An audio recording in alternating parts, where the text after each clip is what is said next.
Party के नेता जगह जगह नाम लेते हैं, आप किसी का नाम ही नहीं लेते।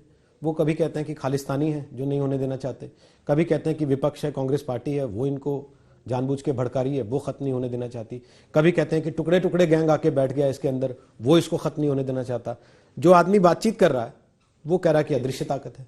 आपको तो पहले महसूस हो जाना चाहिए था कि इन चार में से कौन है या ये चारों हैं। देखिए, दरअसल क्या होता है कि मेरे सामने किसान आंदोलन है और मैं चर्चा किसान यूनियन के साथ कर रहा हूं, तो स्वाभाविक रूप से मेरी ये कोशिश है कि किसान आंदोलन समाप्त हो और किसान की जो समस्या यदि कोई सामने आती है तो उसका निराकरण हो।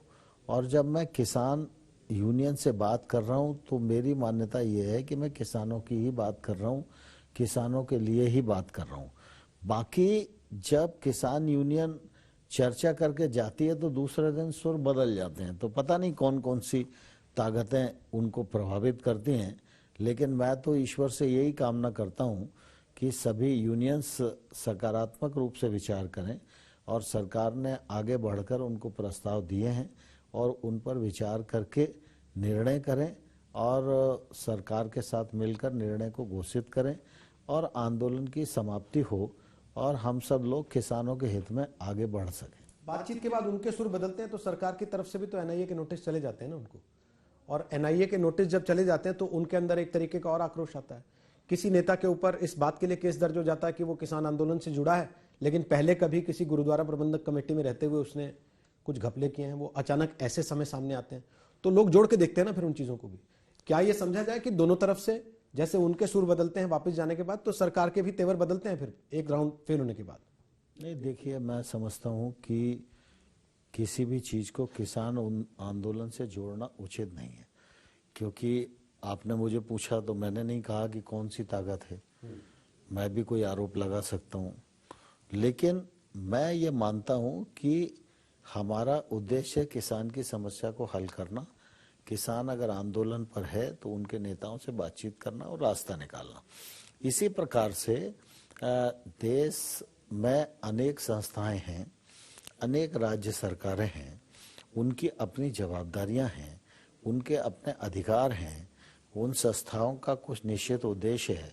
अगर वो संस्थाएं किसी पर किसी प्रकार की कोई कार्रवाई करती हैं, नोटिस देती हैं, फलाना करती हैं, कोई राज्य सरकार में कानून व्यवस्था की स्थिति खड़ी हो रही है, वो राज्य सरकार अगर कोई प्रकरण कायम करती है, कार्रवाई करती है, तो उससे आंदोलन से जोड़ने की उसको आवश्यकता नहीं है।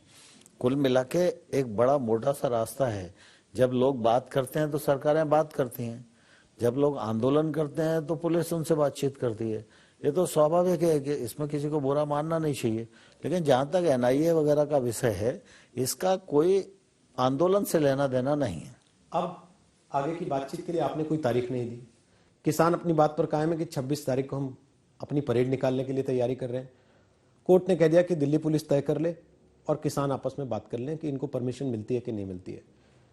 इस समय बातचीत का रास्ता है या फिर जैसे आंदोलन करने वालों से निपटा जाता है वो वाला रास्ता पकड़ेगी सरकार? देखिए, मैंने कहा कि सरकार बातचीत के लिए हमेशा तैयार है, और जब पंजाब में किसान रेल की पटरियों पर बैठकर आंदोलन कर रहे थे, हम तब से लगातार चर्चा में हैं।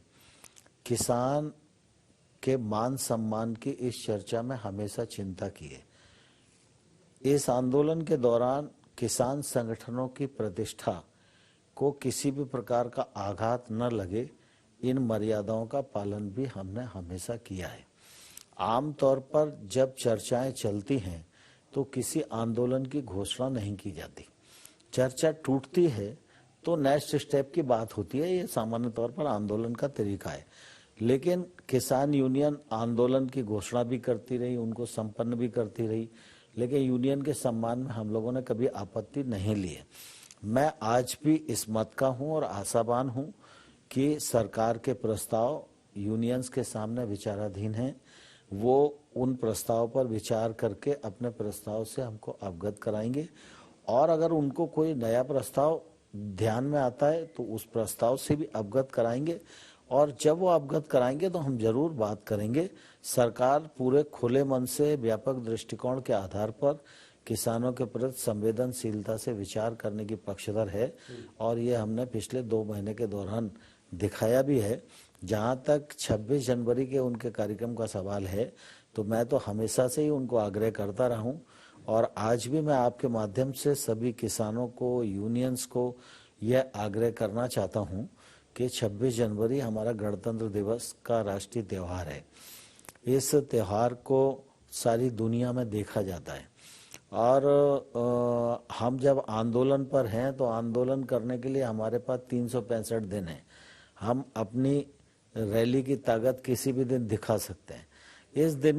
इस ताकत को दिखाने के लिए, आंदोलन करने के लिए 26 जनवरी का दिन उपयुक्त नहीं है।